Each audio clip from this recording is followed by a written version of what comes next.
Primeiro, parabéns pela iniciativa e entendo como sugestão, o assunto não pode ficar restrito à PEC. Talvez a PEC por si só, a PEC sozinha, isoladamente, não tenha o condão e não tenha a capacidade de resolver o problema da segurança pública que tanto nos assola, tanto nos aflige.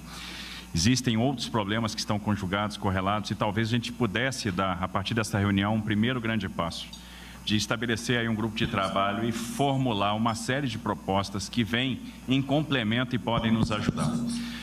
Uma coisa que nos preocupa muito e o ministro Lewandowski colocou isso com muita propriedade, a transposição do ilícito nos negócios lícitos, e isso vai drenando a competitividade. Vou dar um exemplo. Nós temos um problema sério com o setor de combustíveis, que é um dos setores preferidos pelo crime organizado hoje para a lavagem do dinheiro. E a gente está vendo a profusão de postos de gasolina que estão sendo adquiridos pelo crime, e até usinas de etanol hoje. E aí, se não houver um trabalho conjunto, a gente não vai chegar a lugar algum. Tramita no Congresso Nacional algumas leis que podem nos ajudar, como, por exemplo, a lei do devedor quanto mais. E isso é fundamental para nos ajudar a dar um passo contra essa questão da lavagem de dinheiro.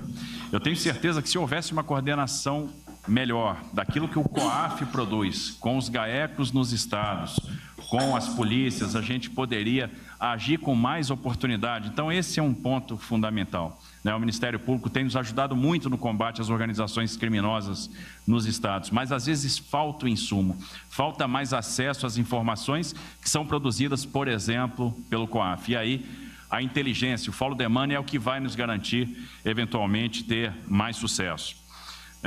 Nos preocupa realmente, e a gente teria uma série de propostas, e é por isso que essa reunião pode ser um start para a gente trabalhar isso conjuntamente, mas nós temos propostas de alteração na lei de execução penal, na alteração de Código de Processo Penal, alterações no Código Penal, na alterações na lei das organizações criminosas, na lei de lavagem de dinheiro, no próprio Estatuto da Criança e do Adolescente, na lei que trata dos crimes contra a ordem econômica, enfim, penalidades na fiscalização do abastecimento nacional de combustíveis, alterações relacionadas à política nacional de biocombustíveis, porque o crime ele vai operando em todos esses setores. E o setor de combustível, obviamente, me preocupa muito, mas eles têm lavado dinheiro em clubes de futebol, têm lavado dinheiro em revendas de carros importados, têm lavado dinheiro numa série de outras atividades. Por isso, essa ação de inteligência é fundamental. E se a ação de inteligência é fundamental, por que não pensar, inclusive, em linhas de financiamento do próprio BNDES para a aquisição de equipamentos sofisticados e, obviamente, a demanda de uma integração maior de sistemas, para que a gente possa realmente ter uma efetividade. Com relação à fronteira, nos preocupa, e eu vejo que é uma preocupação do ministro Lewandowski também, por isso, a questão da polícia ostensiva, mas talvez esteja na hora da gente pensar num sistema nacional de controle de fronteiras. O governo federal deu um passo recente, criou a Política Nacional de Fronteiras, o Comitê Nacional de Fronteiras, vários organismos, organizações, instituições estão representadas lá, mas ainda não temos a representação dos estados. Então, é importante que a gente possa atuar conjuntamente na questão de fronteiras. Alguns estados já constituíram soluções locais que têm sido efetivas, como batalhões de fronteira, enfim, isso está presente. Agora, nos preocupa, por exemplo, a questão dos portos e aeroportos. Que ações efetivas nós vamos tomar, por exemplo, no Porto de Santos, que se tornou o segundo maior porto exportador de droga do mundo, só perdendo para o Porto de Guayaquil, no Equador. A mesma coisa vale para os aeroportos, enfim, nós temos aí uma série de ações para serem tomadas. Uma faixa de fronteira que representa quase 17% do nosso território e, obviamente, essa coordenação, e aí os estados podem ajudar e, por que não, ter as competências ampliadas para atuar com o governo federal no controle dessas fronteiras, também se equipando para tal e recebendo, eventualmente, atribuições. Então, eu entendo que é uma série, um elenco de sugestões que podem ser feitas. Hoje a gente está tomando contato com o texto da PEC pela primeira vez, acho que a gente precisa agora deglutir, digerir e aprofundar, mas entendo que a gente pode fazer uma série de movimentos conjugados e submeter não só a PEC, mas um pacote de medidas para o Congresso Nacional, de maneira que o Congresso, obviamente, tenha isso como prioridade. Nós temos que tratar essa questão de como a gente vai encarar as organizações criminosas na nossa legislação penal, na nossa lei de execuções. Essa questão, por exemplo, que foi colocada aqui da audiência de custódia, que é um ganho em muitos aspectos, mas é um problema também. Observe o que aconteceu recentemente. Tivemos um caso de sequestro no estado de São Paulo, uma prisão praticamente em flagrante, 4 sequestradores presos que mantiveram um casal de idosos com mais de 70 anos em cativeiro e os 4 sequestradores foram liberados na audiência de custódia.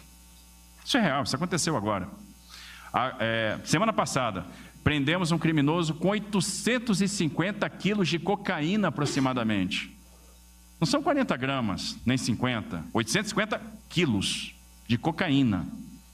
E esse traficante foi solto na audiência de custódia. E são essas pessoas que vão ser reincidentes. A reincidência também nos preocupa. E aí tem um projeto do ministro Flávio Dino, que entendo que é um ganho, e a gente precisa coibir a liberação de criminosos em audiência de custódia quando eles são reincidentes, quando há habitualidade. Essa questão da habitualidade preocupa muito. Aquilo que tira a paz do cidadão nas ruas, roubo de celular. E a gente chega a prender o mesmo ladrão de celular 35 vezes. E ele vai para a rua. Então, aí dá a sensação que o Jerônimo colocou aqui de ficar enxugando gelo.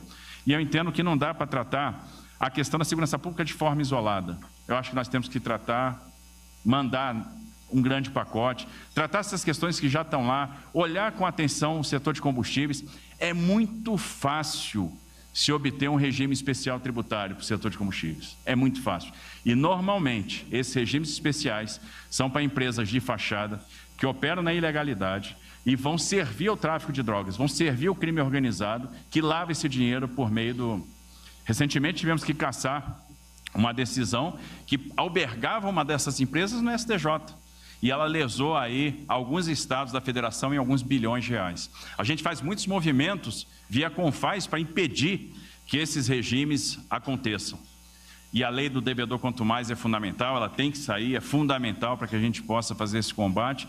E olhar o setor de combustíveis é um primeiro grande passo para a gente começar a cortar o financiamento do crime organizado. Então, entendo que a partir desse passo, presidente, a gente podia organizar um grande grupo, formular uma série de propostas e não se limitar à PEC, mas mandar um grande pacote para o Congresso Nacional que pode ser bastante efetivo. Obrigado, Tarcísio. A culpa é sua. Pela desvairada loucura, perversa criatura, apreciada censura, falta de lisura, de ternura, de cultura, pela prova faltante, convicção irrelevante, promotor, simpatizante, juiz farsante, pedante, ignorante. Pelo político desalmado, hospital superlotado, oxigênio sonegado, direito roubado, arrancado, saqueado, você é o culpado. Fala, galera, passando para agradecer pelos 3 milhões de visualizações e os 9 mil inscritos que vocês me deram em 28 dias. E esses botãozinhos de valeu demais que me ajuda muito, me incentiva. São apenas R$2. Me ajuda aí, toca no botãozinho valeu demais. São apenas R$2. Você me incentiva a continuar com esse trabalho aqui, passando informação e reverência e coisa mais importante para nós. A gente não pode desistir do Brasil, beleza? Até o próximo vídeo. Um abraço.